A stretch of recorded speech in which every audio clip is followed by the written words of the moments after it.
revolução cultural ou marxismo cultural. Quantos de vocês já ouviram falar nesse tema e fazem ideia do que a gente está falando? Bom, a gente antes de falar sobre marxismo cultural e antes de falar sobre revolução cultural, nós temos que falar um pouquinho sobre o início de tudo isso que é Karl Marx.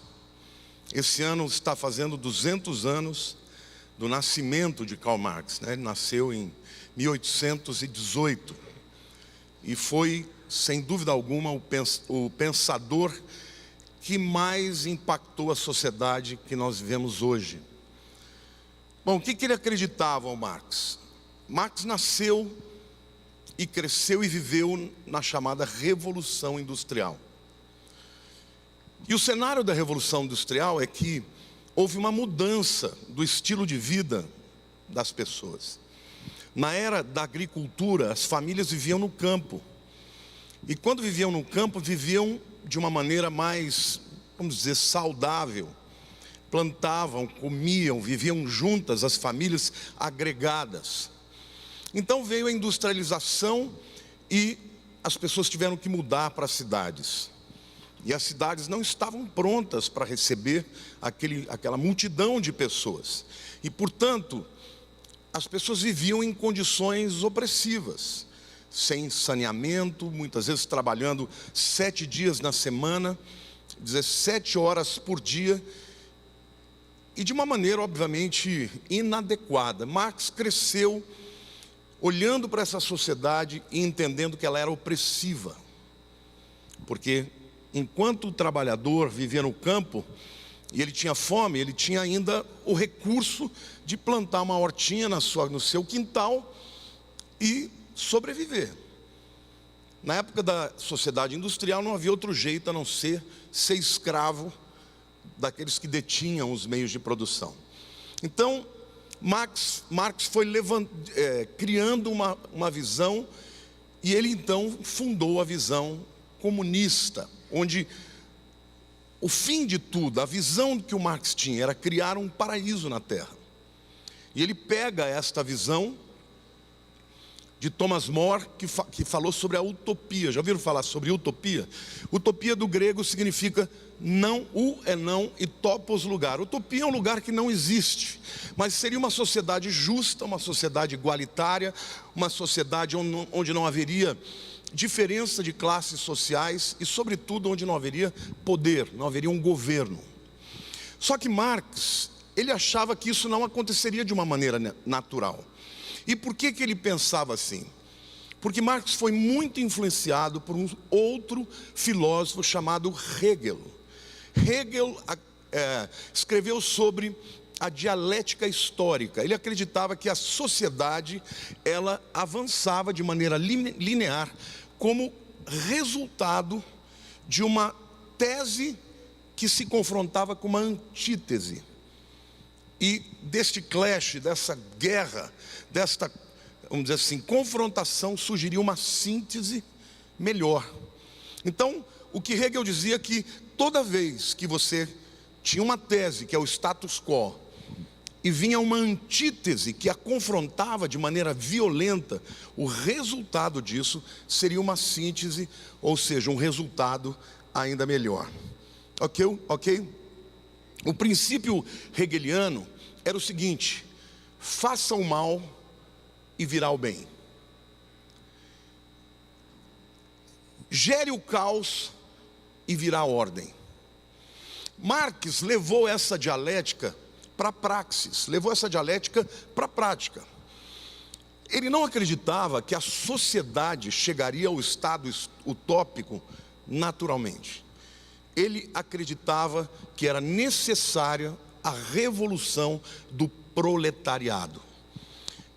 Proletário nada mais é do que o trabalhador. Naquele tempo, os burgueses ou a burguesia tinham crescido muito, estavam detendo todos os meios de produção, eles eram os senhores industriais e, portanto, Marx defendia que tinha que haver uma revolução armada, onde os trabalhadores do mundo se revoltariam contra os seus patrões e aí então criariam uma ditadura do proletariado. Tá? Já ouviram falar sobre isso, né? Ele acreditava numa guerra que aconteceria de maneira natural em toda a Europa. Ele dizia que esta guerra, que ele chamava de guerra pan-europeia, seria uma guerra onde os trabalhadores de todas as nações se uniriam para fazer a revolução. Ok? Marx profetizou isso. Literalmente ele disse, virá uma grande guerra. Aliás, outros também profetizaram. Nietzsche profetizou. E a guerra veio. A Primeira Guerra Mundial foi uma guerra de proporções históricas, enorme. Nunca tinha havido uma guerra tão poderosa como aquela. Mas diferentemente do que Marx acreditou, aquela guerra não era uma guerra de luta de classes. Não era uma guerra de trabalhadores contra patrões. Foi uma guerra em que países lutaram contra países. E, portanto, trabalhadores da Alemanha lutaram contra trabalhadores da Inglaterra, da França. Então, houve uma crise no marxismo ideológico, teórico, tremenda. Porque os marxistas que acreditavam que a guerra aconteceria e seria uma guerra de classes, o que aconteceu foi uma guerra natural, onde cada país defendeu os seus direitos. E na cabeça dos marxistas, como é que isso foi possível? Como é que trabalhador luta contra trabalhador? Como é que eles não percebem que nós só estabeleceremos um estado utópico se houver a sublevação, se houver o levante de trabalhador contra patrões? Então, houve de fato essa crise teórica, né, entre todos os marxistas da época, né? Um pouco dessa resposta, porque a pergunta era, quem foi que alienou os trabalhadores? Você sabe o que significa alienar? O que significa uma pessoa alienada? Não está errado, mas a palavra alienar vem do grego alios ou alos, que é outro. A visão de alienação é quando alguém cede os seus direitos a outro. Então, na visão marxista, alienar significa os trabalhadores entregando os seus direitos para os patrões. Quem é que fez a cabeça desses trabalhadores? Como é que eles não percebem que eles estão cedendo os direitos e estão, na verdade, defendendo os direitos dos patrões? Quando eles fazem a Primeira Guerra Mundial de maneira que não seja uma guerra de classes, e sim uma guerra entre países. Desta crise surgiram dois grandes filósofos que influenciaram o mundo.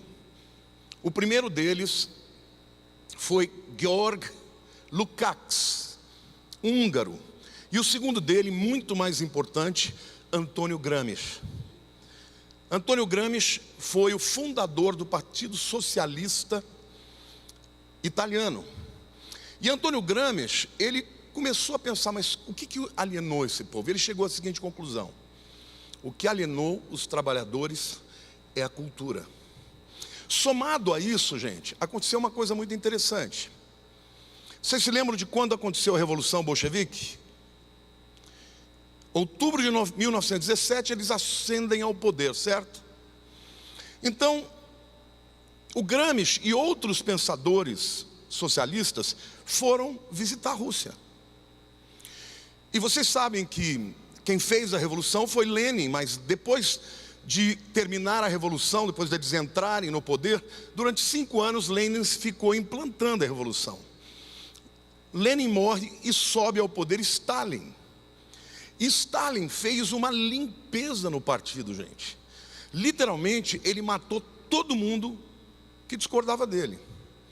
E quando esses socialistas chegam na Rússia, eles não veem uma ditadura do proletariado, eles veem o contrário, uma ditadura do partido.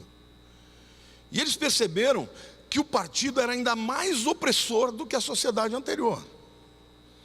E eles ficaram em crise. Então, crise porque não aconteceu a luta de classes mundial. Crise porque o único lugar onde deu certo e de fato aconteceu a revolução, quem ascende ao poder é Stalin e o partido. E lá a hierarquia era tão séria e a carnificina foi tão grande, irmãos, que dizem os livros, né, que quando uma pessoa, quando Stalin chegava no partido para fazer uma palestra, para fazer uma reunião, as pessoas o aplaudiam de pé. E ninguém parava de aplaudir, porque as pessoas tinham medo que se parassem de aplaudir, ele mandava matá-las. Muito amor no coração. Então, mas por que isso? Porque na verdade, eles acreditavam na força do mal, que redundaria no bem. Vocês não entendem o porquê, que o que está por debaixo de toda a visão marxista, é que os fins sempre justificam os meios. Você pode saber, uma pessoa marxista, ela não se importa em mentir, ela não se importa em falar mentira, ela não se importa em dizer uma coisa que eles chamam de propaganda e por trás ter uma outra verdade subreptícia. Por quê? Porque na mentalidade marxista, o mal gera o bem. Aliás, isso já vem mais de trás. Quando Goethe escreveu o Fausto, o demônio Mefistófeles aparece para o Fausto, e o Fausto pergunta: quem é você? Ele diz: eu sou a força do mal que cria toda a vida. Então é literalmente a visão marxista, é que para você produzir o estado utópico, tá?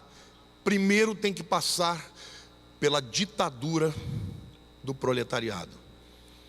E num estágio final, porque segundo Marx, esta ditadura ela não seria perene, depois delas se estabelecerem, depois de ruírem todas as bases, vamos dizer assim, as bases da sociedade capitalista, então viria o estado utópico.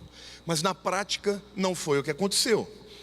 E quando Gramsci volta, ele começa a pensar: mas o que determinou isso? O que foi que fez que, uma vez que a revolução foi feita, não é o proletariado que está no poder, mas é o partido. E o partido com poucos no poder, mandando sobre todos os outros e sobre também os proletários. Ele disse: é a cultura. Gramsci desenvolveu a seguinte teoria: o que sustenta o Estado é a cultura. E quando ele fala de cultura, ele fala da cultura ocidental, capitalista, burguesa. Ele diz que existem 3 pilares que sustentam essa cultura. Isso é muito importante no pensamento de Gramsci, até porque Gramsci é chamado de a filosofia vencedora. Saibam de uma coisa: em todas as universidades do mundo, o pensamento que prevaleceu é o pensamento de Gramsci. O que ele dizia? As 3 colunas que sustentam a sociedade, a civilização ocidental é: primeira, a ética judaico-cristã. Portanto, cristianismo, porque judaísmo é pouco, né? Não tem tantos judeus, mas principalmente a ética judaico-cristã. O segundo pilar é a filosofia grega. E o terceiro pilar é o direito romano. Então, na verdade, é o cruzamento dessas 3 grandes cidades, Jerusalém, Atenas e Roma, é que se forma a sociedade capitalista que precisa ser destruída. Ele diz assim: o que sustenta o Estado opressor é a cultura. Mas o que sustenta a cultura? Ele diz que é o autoritarismo, ou a autoridade. E aí ele pergunta: mas o que sustenta a autoridade? Ele diz: a família monogâmica, entre homem e mulher e filhos, indissolúvel. Portanto, na visão de Gramsci, você precisa destruir esses 3 pilares. Vocês acham que é por acaso que a família hoje está sob fogo? Que todos os meios de comunicação, que todos os grupos que têm influência na sociedade estão contra a família, contra o cristianismo? Isso não é natural, isso não é, vamos dizer assim, por acaso. Isso é programático. Gramsci dizia que você não fará socialismo se não for através da destruição desses pilares. E Gramsci, quando ele vai para a Rússia, ele fica horrorizado com o horror de Stalin. Ele odiava o horror de Stalin. Então ele dizia que a revolução deveria ser na cultura. Portanto, aqueles que creem na revolução cultural, eles não acham que o socialismo virá da luta armada, virá da desconstrução dos valores judaico-cristãos, da família, do direito romano, da mentalidade grega. O caos é necessário para produzir a vida, só que não será numa luta armada, não será de uma maneira imediata, será paulatina, será gradativa, será subreptícia, será uma guerra que se fará nas entranhas da sociedade, por isso mudando a maneira de pensar. Ele acreditava piamente na força do negativo. Destrua, põe abaixo e surgirá o paraíso. Odeie e virá o bem. Crie o caos e virá a ordem. Mas ele acreditava que isso deveria ser feito de uma maneira mais subreptícia. Gramsci defendia também que deveria haver dois discursos. O primeiro é a propaganda, e o segundo é aquele que você faz por debaixo do pano para aqueles que são parte do partido, daqueles que são parte da visão socialista. Então essa visão de você levar adiante uma propaganda e por detrás ter um outro viés para aqueles que fazem parte, da visão de destruir a sociedade, esta visão é a visão que veio de Gramsci. Quando você vê, por exemplo, no Congresso Nacional, uma lei que proíbe a disciplina de um pai em relação ao filho, chamada Lei da Palmada, o que está por detrás disso? Está por detrás a visão de romper com a visão do patriarcado. Porque para os comunistas, veja, para os gramscianos, a sociedade é sustentada pela cultura. Desculpe, o Estado é pela cultura. A cultura é sustentada pelo autoritarismo, e especificamente a autoridade patriarcal.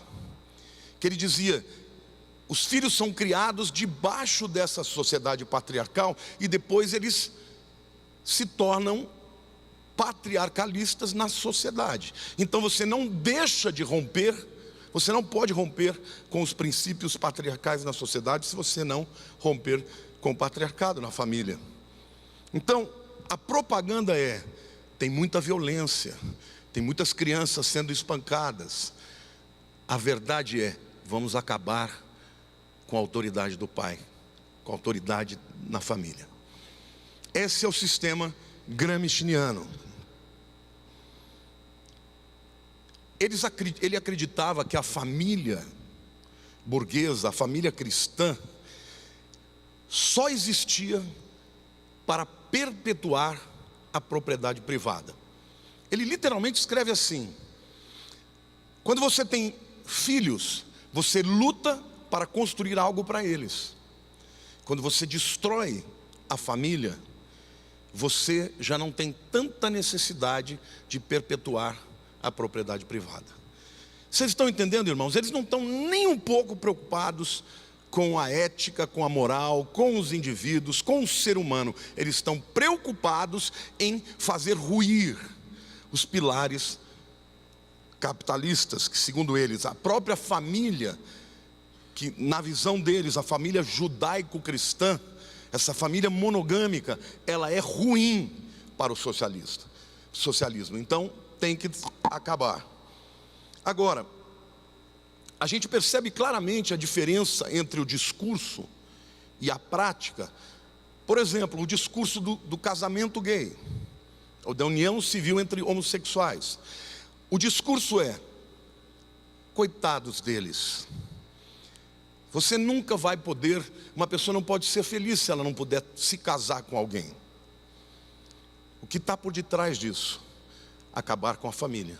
E a prova disso, irmãos, é que nunca foram tantos mortos gays como nas revoluções socialistas. Perguntem aos cubanos quantos gays foram para o El Paredón, simplesmente por serem gays. Pergunta para aqueles que estão na União Soviética quantos gays foram para os gulags. Já ouviram falar dos gulags? Que eram campos de concentração, de trabalho forçado. E o indivíduo ia para lá só porque era gay. Mas no discurso socialista, não. Nós precisamos nos preocupar com eles. Tá? Então, o que está por detrás do discurso é: vamos acabar com a família, porque a família é um dos pilares. Quais são os 3 pilares para Gramsci? A ética judaico-cristã, filosofia grega, direito romano. Ok. Então, na visão gramsciana, é muito importante vocês entenderem isso. Gramsci ele foi para a União Soviética por volta dos anos 20. E ele volta da União Soviética com a convicção de que a visão marxista era boa, mas os instrumentos para se atingir o socialismo estavam errados. Então nasce a partir daí o marxismo cultural, que é o que governa hoje, irmãos. Agora eu vou começar daqui a pouquinho a parte que eu vou falar sobre a escola de Frankfurt, que é uma das, vamos dizer assim, dos pilares mais importantes do marxismo cultural. Gramsci de um lado e a escola de Frankfurt do outro lado. Por quê? Porque toda a sociedade ocidental hoje está baseada nesta visão, na visão da escola de Frankfurt. O socialismo jamais viria através da luta armada. Tá? O que o socialista crê até hoje? Numa sociedade utópica, justa, sem opressores, sem poder, sem diferença de classes, onde todo mundo vive numa boa, sem Deus. Parece a voz de quem, irmãos? Serpente, né? Ah, Deus está dizendo isso, que vai ser tudo muito bom se vocês obedecerem. Mentira. Vocês podem ser como Deus. Descubram, dá para viver sem Deus, tá?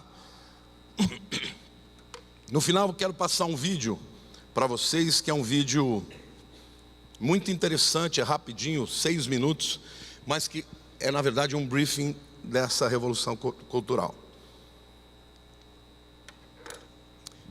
Recapitulando, quando foi o momento que a visão marxista tradicional começou a ruir diante de todos os teóricos marxistas? A visão de quem? Não, a filosofia grega é a mentalidade lógica. A mentalidade comunista, ou vamos dizer assim, marxista, não é uma mentalidade lógica, é uma mentalidade dialética. Tá? Ele acredita o seguinte, que você não avança em nenhuma área se não for através da dialética, do raciocínio dialético, a tese, a antítese e a síntese. Tá? A filosofia grega é uma filosofia muito mais ampla. A própria ética, né, de Aristóteles é diferente da ética, a ética do homem bom, a ética de você ser digno. Isso tem que acabar, porque não vai avançar dessa maneira, vai avançar através do clash, vai avançar através de uma mentalidade dialética. Você só substitui anulando, destruindo. É desse confronto entre a tese e a síntese, a tese e a antítese, que virá uma síntese melhor, tá?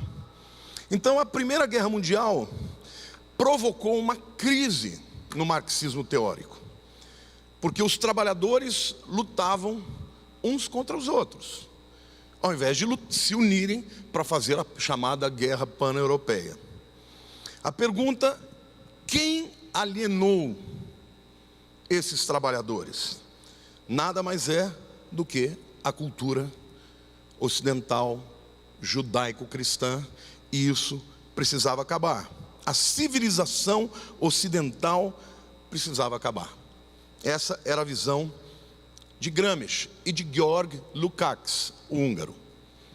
Mas Georg Lukács, ele foi para a Alemanha e lá ele conhece um homem muito importante chamado Felix Weil, ou como alguns pronunciam, Felix Weil, mas no alemão é Weil. Felix Weil era um filhinho de papai, um milionário. Aliás, a maioria daqueles pensadores socialistas que queriam destruir o capitalismo eram ricos. E Felix Weil, então, ele é filho de um comerciante de soja, que numa das suas viagens vai para a Argentina, e Felix Weil nasce na Argentina. Quando ele volta para a Alemanha, já com uma visão socialista, ele conhece um homem chamado Karl Korsch, que era um socialista, e eles juntos com o Georg Lukács resolvem juntar alguns pensadores para discutir a sociedade capitalista e destruí-la. Eles se juntam e criam um instituto chamado Marx Engels. Todos vocês sabem que Engels foi o grande amigo de Marx, e juntos eles escreveram o Manifesto Comunista, que eu já li todo. Então, num primeiro momento eles iam chamar aquele instituto de Marx Engels, mas depois eles perceberam que eles estavam dando muita bandeira. E eles passaram a chamar aquele instituto de Instituto para Estudos Sociais, que foi posteriormente transferido para a escola de Frankfurt, na cidade de Frankfurt, e passou a ser chamado de Escola de Frankfurt. Esse Felix Weil foi importante porque na cabeça dele ele fez o seguinte: quanto é que ganha um professor alemão? Então ele pegou a média de um professor universitário alemão e multiplicou isso por 60 anos. E pegou o dinheiro e investiu para bancar todos aqueles intelectuais só para discutir como é que eles iam acabar com o capitalismo. Desse grupo de pessoas, um se tornou muito importante. Aliás, os 3 maiores pensadores da escola de Frankfurt são Max Horkheimer, esse é o cabeça de todos. O outro é o Theodor Adorno, que junto com Horkheimer escreveu alguns textos, alguns livros interessantes, eu estou lendo alguns deles. E o terceiro, que é o mais famoso, o mais popular, que é o Herbert Marcuse. Quantos de vocês já ouviram falar desses camaradas? Esses camaradas mudaram o mundo, irmãos. E eu vou mostrar para vocês depois como é que eles fizeram isso. Literalmente, o mundo que você vê hoje vem desses 3 caras. O Gramsci, ele é muito importante no embaseamento teórico partidário. Até durante o PT durante anos, porque quando houve o golpe militar em 64, vocês acham que a esquerda perdeu? Ao contrário. Vocês sabiam que na época do governo militar não havia um jornalista que fosse de direita? Nenhum. As grandes redações tinham jornalistas de esquerda. As pequenas redações também.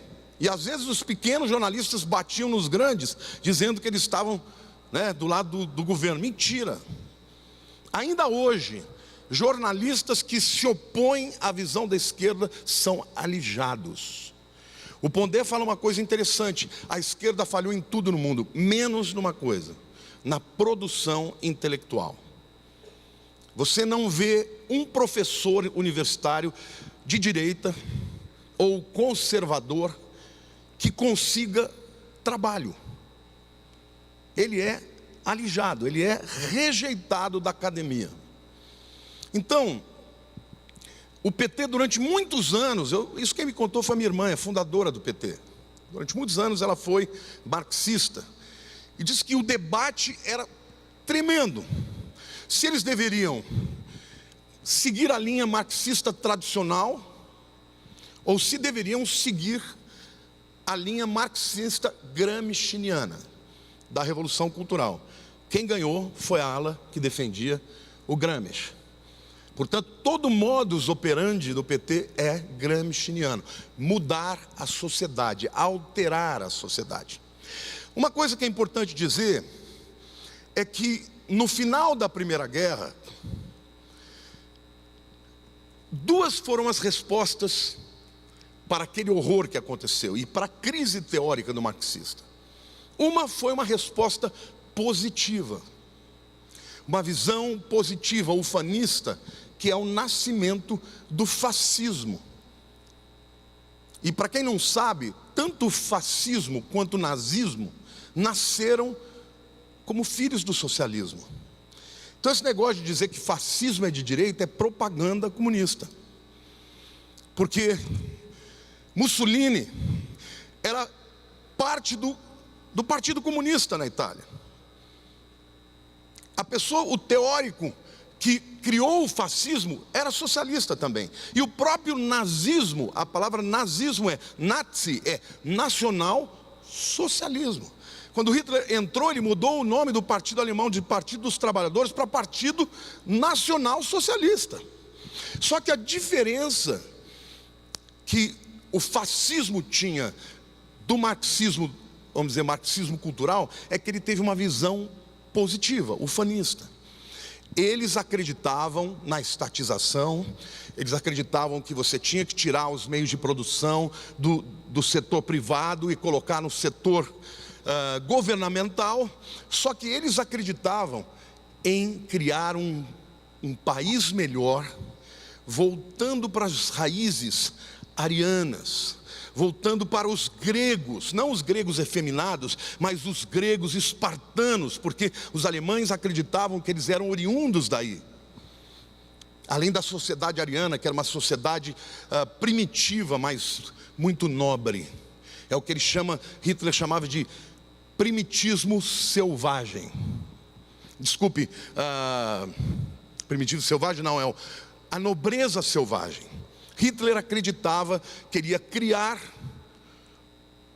um país, uma Alemanha forte, voltando para trás. Era de uma forma ufanista. E ele conseguiu fazer a revolução desse jeito, dizendo para o alemão: vocês que estão destruídos por causa da Primeira Guerra, destruídos por causa do Tratado de Versalhes, não vou pagar mais esses camaradas e nós vamos dominar o mundo. E vamos estabelecer um Estado de 1000 anos de poder. Então essa foi a primeira visão, a visão ufanista e positiva, que é a visão fascista, da qual o nazismo é um segmento. A outra visão é a visão marxista, que é negativa. Eles diziam: que negócio é esse de voltar para as bases? Que isso é uma balela, isso é uma mentira. Nós temos que acabar com isso. Na verdade, o mundo só vai melhorar quando você fizer ruir tudo. O que nós precisamos fazer não é voltar para trás, nós precisamos destruir tudo. E se perguntar para eles o que eles propunham para o futuro, não sei. Eu não tenho proposta, eu só sei de uma coisa: nós vamos destruir, e dessa destruição vai surgir alguma coisa melhor. A visão deles era uma visão pessimista. Eles não acreditavam que a sociedade ocidental tinha cura. Não, tinha que destruir tudo. Principalmente esses 3 valores. Quais são? Ética judaico-cristã, filosofia grega e direito romano. Ok? Dentro de uma estrutura onde o que segura o Estado é a cultura. O que segura a cultura é o autoritarismo. O que segura o autoritarismo é a família judaico-cristã, família entre homem e mulher. O desafio deles, da escola de Frankfurt, é: quem nos livrará dessa civilização, dessa poção mágica e pestilenta, eles chamavam dessa civilização ocidental. Então eles se puseram a estudar. O Herbert Marcuse, é importante dizer que esses caras eram, na maioria, judeus. E no início dos anos 30, o que aconteceu? Sobe ao poder Hitler. E a quem Hitler culpou do fracasso da Alemanha? Quem? Os judeus. Esses caras estavam onde? Na Alemanha. E eles tiveram que fugir. Primeiro eles foram para a França, ficaram um pouquinho lá e foram para onde? Para os Estados Unidos. E nos Estados Unidos, quando eles chegaram lá, eles começaram a perceber que aquela sociedade americana era muito parecida com a sociedade repressiva na Alemanha. E eles começaram a afirmar que os americanos eram tão fascistas quanto os alemães. Ué, então por que eles foram embora da Alemanha? É mais ou menos como, por exemplo, um indivíduo que está em Cuba e fala: eu vou fugir do inferno cubano para ir para o inferno em Miami.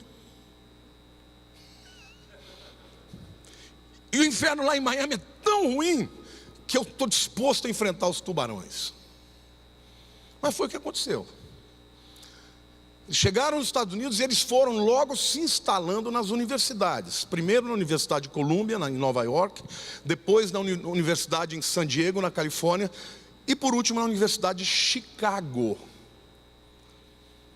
E durante anos eles começaram a criar um sistema de criticar a sociedade americana, afirmando que eles eram fascistas. E sabe por que eles fizeram isso, irmãos?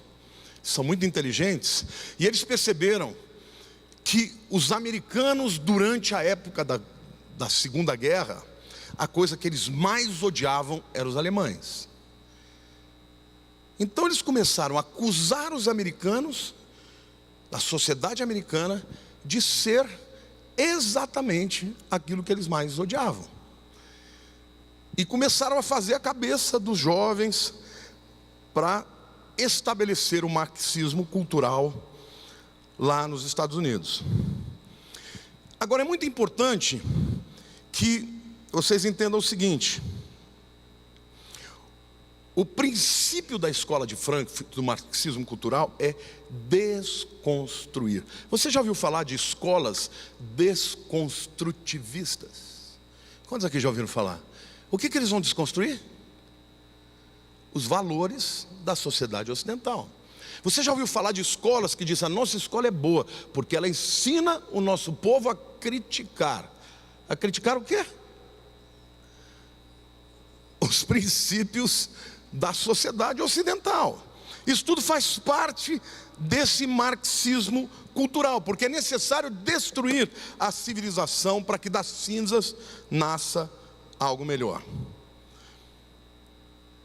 Eles eram tão críticos, mas tão críticos, que, por exemplo, o Theodor Adorno, porque cada um deles escrevia mais numa área específica. O Theodor Adorno, ele escreve muito a respeito da cultura. Então ele dizia que você assoviar era um ato opressivo, porque era uma tentativa de você dominar a música, a melodia, e a música deveria ser livre. Essas coisas que esses teóricos escrevem, e os intelectuais falam: ai, que legal. Eles tinham de fato essa convicção de que destruindo todas as bases e os princípios nasceria algo mais. Bom, Max Horkheimer e Theodor Adorno escreveram um livro chamado Personalidade Autoritária, que eu estou lendo. E eles descrevem então uma ligação íntima do capitalismo com a sociedade ocidental e o fascismo, tá? E aí eles fizeram um revisionismo histórico diabólico, explicando tudo que havia de ruim na sociedade americana e comparando ao fascismo. Lembrem-se que para eles mais importante era a propaganda do que a verdade. Bom, quando eles se instalam lá na Universidade de Colômbia, a personalidade autoritária, eles criam uma escala F de fascismo. É interessante, eu estou lendo esse livro também. Ele cria uma escala F de fascismo, nesse livro Personalidade Autoritária. E ele diz que dá para você medir quão fascista você é, dependendo da maneira como você defende ou é contra alguns aspectos que ele vai citar aqui. Por exemplo, onde é que estão os traços do fascismo que nós temos? Quantos aqui querem saber quão fascistas vocês são? Por exemplo, ele diz que o fascismo se manifesta quando você valoriza a família. Se você defende a família, então você é um fascista. Um pontinho lá. O fascismo se manifesta quando você valoriza a religião. O fascismo, isso tudo está no livro dele, se manifesta quando você valoriza a propriedade privada. Quantos aqui estão nos três? Fascistas. O fascismo se manifesta quando você valoriza o mercado livre. Quantos aqui são favoráveis ao mercado livre? O fascismo se manifesta quando você valoriza os valores da sexualidade tradicional. Como é que é possível uma pessoa que valoriza a família ser fascista, gente? Eles explicam isso dizendo que o pai, na família tradicional, ele é autoritário. Sabe o que eles dizem, queridos? Eles dizem que, por exemplo, sexo e amor não tem nada a ver uma coisa com a outra. Diz que esse negócio de haver amor na relação sexual é visão socialista judaico-cristã. Literalmente ele diz o seguinte, que esta relação de ternura faz com que a mulher se subjugue ao homem e assim perpetue o autoritarismo. E aí a mulher, ao invés de criar os seus filhos de maneira livre, ela se junta ao marido, porque ela está debaixo da opressão daquele que detém o dinheiro, aquele que banca a casa, e cria-se, portanto, se perpetua uma sociedade autoritária. Então, vocês perguntam, por que hoje os marxistas defendem o feminismo por amor às mulheres? Não, porque eles querem destruir a família judaico-cristã. Por que eles pregam o sexo livre e querem destruir a instituição do casamento? Porque para eles aqui está a base de toda a sociedade ocidental. E eles fizeram isso de maneira muito consciente lá nos Estados Unidos. Por quê? Porque os Estados Unidos são o país do mundo que é o suprassumo da visão ocidental. Se existe um lugar onde a visão ocidental do mercado livre, do capitalismo, chegou ao ápice, são os Estados Unidos. Então eles vão para lá, usufruem de toda a liberdade que tem, porque hoje os americanos sempre defenderam, o free speech, a liberdade de você falar o que quer. Mas desta visão também marxista cultural nasce o politicamente correto. Porque na visão deles, você não pode falar o que você quiser, porque se você falar o que você quiser me ferir. Vocês estão percebendo como até isso não está mais sendo permitido hoje? Agora, eles podem dizer o que eles quiserem, mas nós não podemos dizer o que nós pensamos, porque isso vai ferir a todos eles, A própria lei da palmada, como eu citei. Quantos aqui já ouviram falar do movimento hippie? Quantos aqui já ouviram falar de Woodstock? Esses movimentos, irmãos, vieram 15 a 20 anos depois que Herbert Marcuse escreveu um livro chamado Eros e Civilização. Esse livro é interessantíssimo, esse eu já li. Nesse livro, ele fala literalmente que é necessário você ter uma sexualidade polimorfa.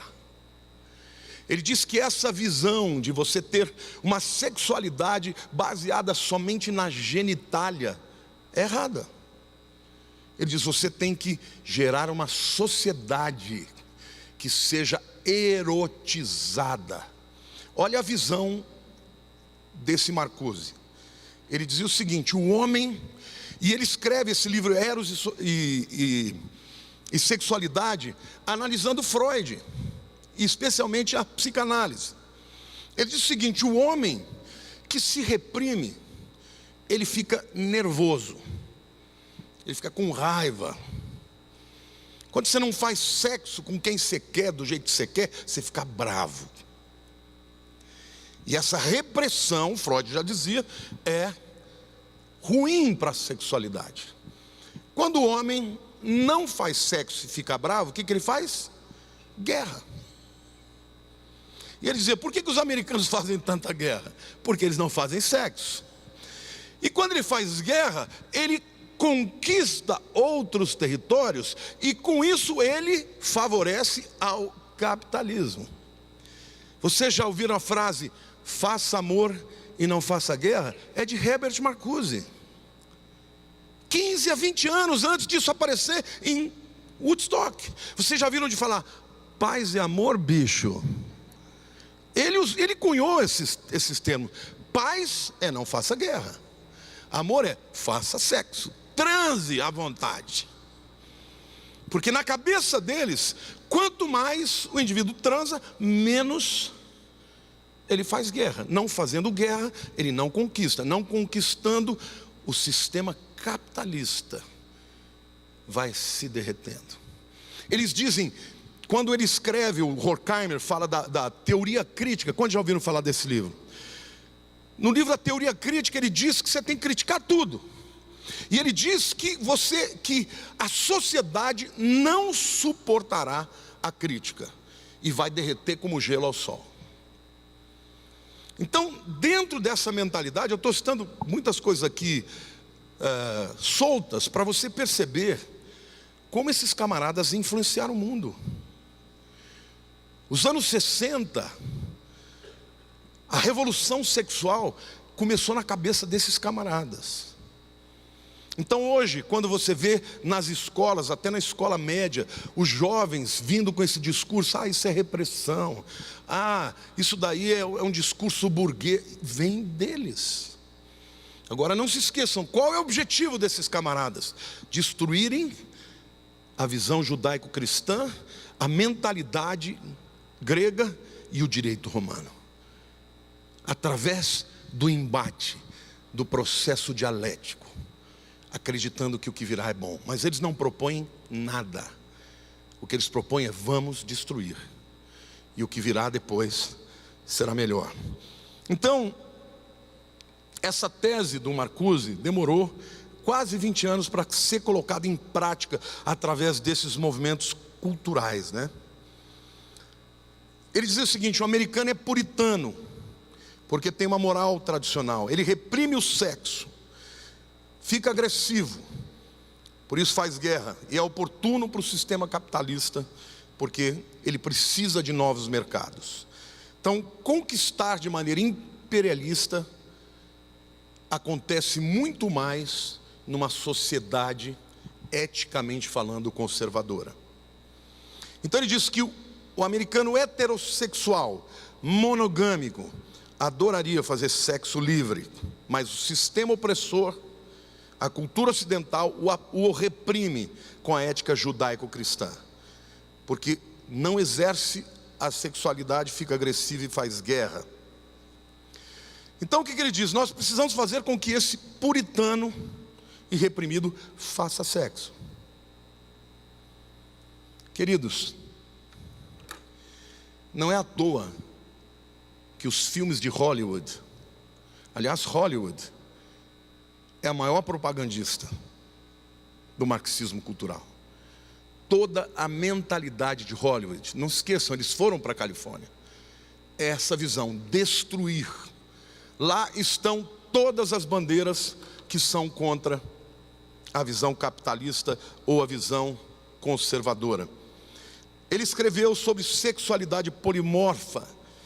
Ele dizia que deveria haver uma transformação da libido da sexualidade, constrangida sobre a supremacia genital, para a erotização de toda a personalidade. Ou seja, sexo, papai e mamãe, não tem graça. Tem que descobrir tudo. Sabe essa coisa nova hoje de todos os jovens estão dizendo: eu não sou hétero, eu sou bi? Vocês já repararam como isso está normal hoje no nosso meio? Até no meio da igreja, é chique. Os jovens dizem: eu sou bi, eu quero explorar tudo. Herbert Marcuse. Esses camaradas são tudo decrépitos, alguns já morreram, mas eles estão ainda dominando a mentalidade jovem de hoje. Isso é revolução cultural, irmãos.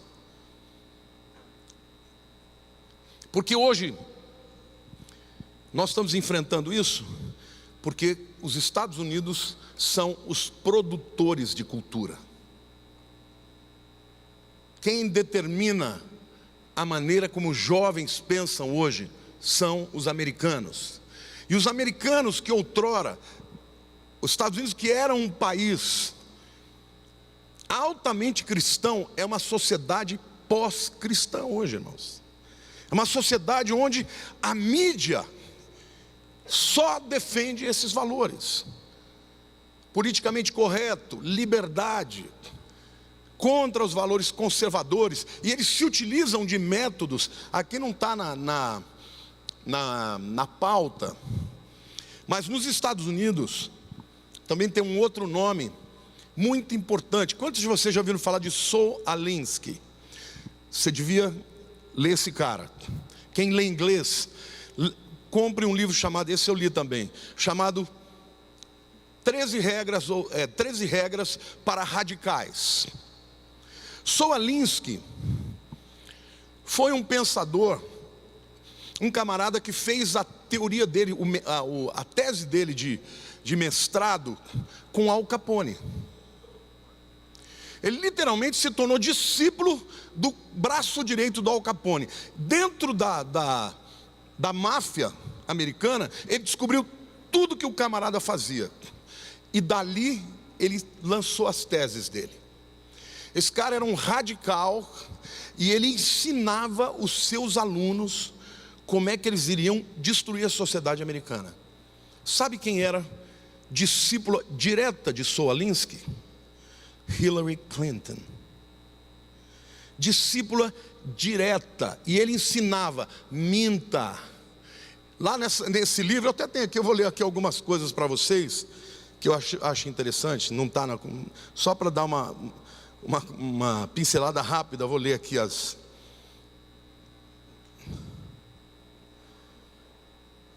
Deixa eu ver aqui. Autor. Ok. Alinsky. 13 táticas para radicais realistas. Vamos lá.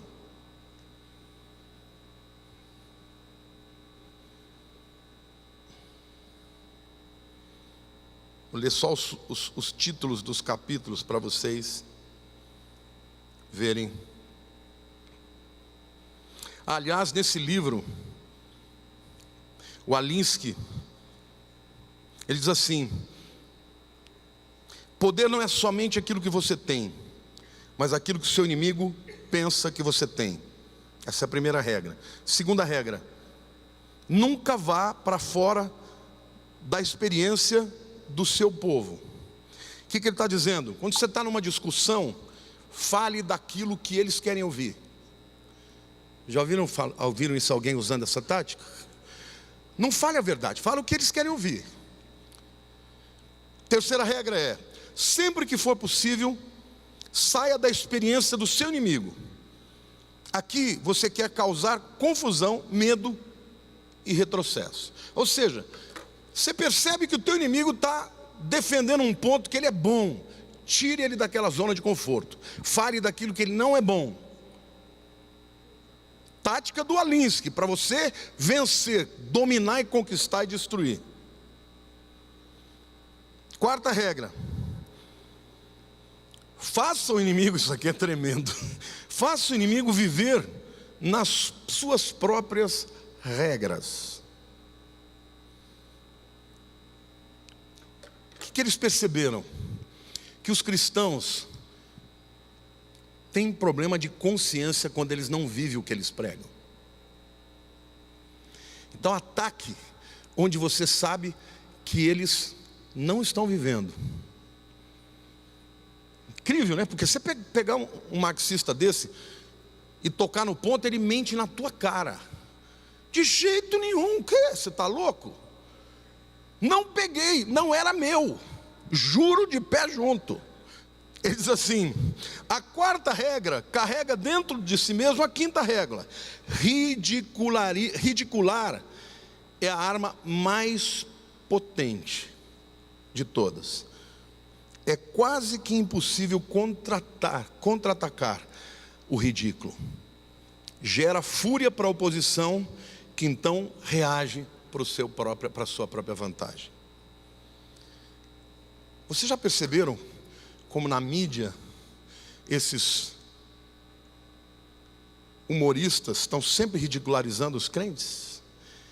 Tirando sarro de quem defende a família, porque isso é tática da esquerda. Sexta regra: uma boa tática é aquela que o seu povo gosta. Ou seja, você falou uma coisa, você percebeu que o povo gostou, vai firme nessa. A verdade pouco importa. A sétima: uma tática que arrasta. Uma tática que dure muito tempo se torna chata. Quando você perceber que o teu jeito de agir contra o seu inimigo está ficando, já está gastando, mude de tática. E daí por diante, esse camarada, quando ele fala ele termina para falar do seu livro, quer ver? Deixa eu ver se eu encontro aqui. Ele faz uma apologia a Satanás, que ele diz que o primeiro radicalista que precisa ser exaltado foi o diabo, que ao se rebelar contra Deus, conquistou o seu próprio reino. Saul Alinsky foi professor e discipulador direto de Hillary Clinton. E o Barack Obama fez a sua tese de mestrado, não se esqueça, ele estudou, ele vem de Chicago, onde o marxismo cultural existia de maneira muito poderosa, também usou as táticas de Alinsky. Por que eu estou dizendo isso? Porque dos Estados Unidos partem todos os princípios contrários à sociedade ocidental judaico-cristã. Bom, em 68, Max Horkheimer escreve aquela teoria crítica, na qual ele ensina as pessoas a criticarem. Ele percebe que o que segura o Estado, essa visão é dele. O que segura o Estado é o que mesmo? A cultura. O que segura a cultura? O autoritarismo. O que segura o autoritarismo? A família. Ele escreve um livro chamado Authority and Family. Esse livro não tem em português. Ele diz assim: a associação entre ternura e sexualidade é historicamente condicionada e não é de forma alguma o processo original e natural ao homem.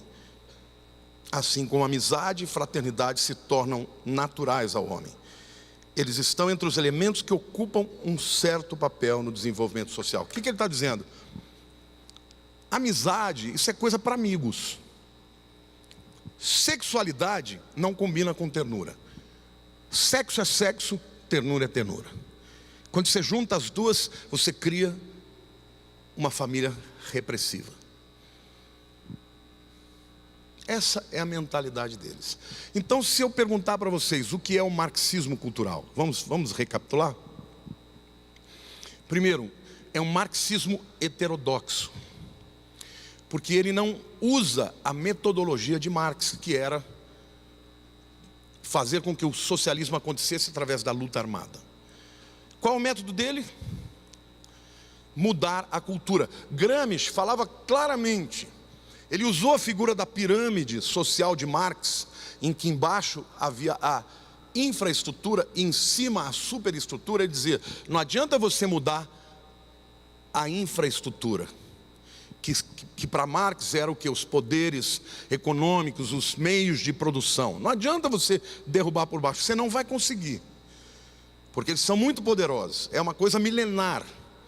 Você vai ter que mudar a superestrutura, que é a cultura, que significa religião, filosofia, artes, direito. Amém? Então, o marxismo cultural, ele nasce como uma revisão da visão marxista, porque depois da Primeira Guerra, eles perceberam e entenderam que a classe trabalhadora jamais iria lutar contra os seus patrões. Eles sempre iriam lutar uns contra os outros, porque a estrutura da sociedade capitalista era fundamentada em algo muito forte, que é a ética judaico-cristã sobre a fé e sobre a família. Por isso que, quando você vê tudo isso acontecendo, a mudança da sociedade, isso não é simplesmente porque o avanço das coisas é natural. Isso foi resultado de programa. E como eles entendiam que essa luta tinha que ser subreptícia, eles não divulgaram os seus sistemas. Eles entraram nas escolas, na academia e foram mudando. Quando Herbert Marcuse trouxe essa teoria de realmente vamos fazer sexo, porque se você fizer sexo, muito sexo, as pessoas vão virar mais paz e amor. E ao invés delas serem alienadas, elas vão ficar alienadas de uma forma boa, porque elas vão jogar contra o capitalismo.